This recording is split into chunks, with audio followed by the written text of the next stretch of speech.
il faut qu'on casse maintenant les œufs. C'est-à-dire que Madame Kayi... Oui, parce que là où on est, il faut qu'on rentre vraiment dans la situation. D'accord. Ce n'est plus quelque chose de très cassé. C'est-à-dire que le problème là est né où? Vous vous rappelez, Iko l'a dit tout à l'heure, le match contre la Tanzanie.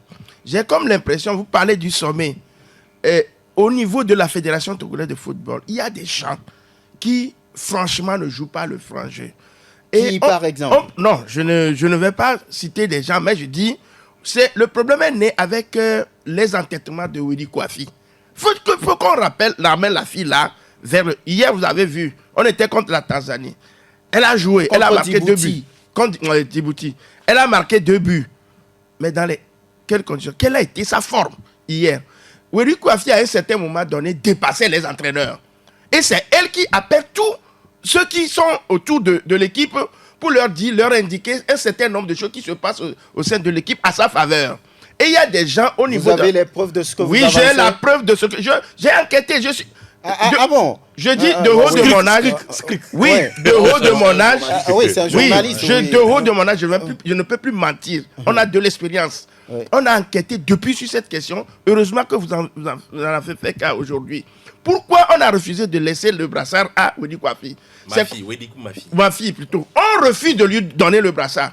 Parce qu'elle en fait tellement à sa tête qu'elle dépasse, comme on appelle, elle surplombe les entraîneurs. Ah bon? Oui, c'est ce qui se passe au sein de cette équipe. Il faut aller fouiller, appeler les gens et autour. Parce que quand vous questionnez les entraîneurs, ils ne vous disent rien. Mais ses collègues joueuses vous disent ce qui se passe. Ce qui s'est passé en Tanzanie. Vous avez vu? Elle a fait rater la chance de la qualification et elle dépasse. Quand on dit qu'elle quand vous dites qu'elle a fait rater la chance de qualification, c'est grave ce que vous dites. Je ne dis pas grave. On lui a dit de ne pas tirer le pénalty ici. Parce que l'entraîneur, vous dites tout à l'heure que l'entraîneur a des comme on appelle, la responsabilité de ses joueuses. Et on lui a dit, dans les coulisses, de ne pas tirer le pénalty. Quand le pénalty vient là, c'est Nathalie Bataté ou bien une autre qui doit tirer le pénalty. Mais Madame Kayi est venue dire ça ici même. Oui, voilà. Et vous vous rappelez ce qui s'est passé. Donc elle croit que l'équipe nationale lui appartient.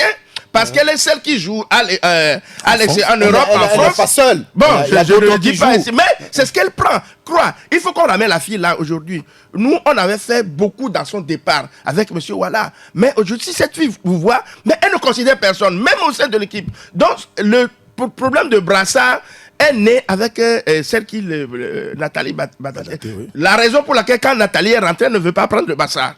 C'est cette raison. C'est pourquoi Kayi a décidé, le staff technique a décidé de confier le brassard à une personne.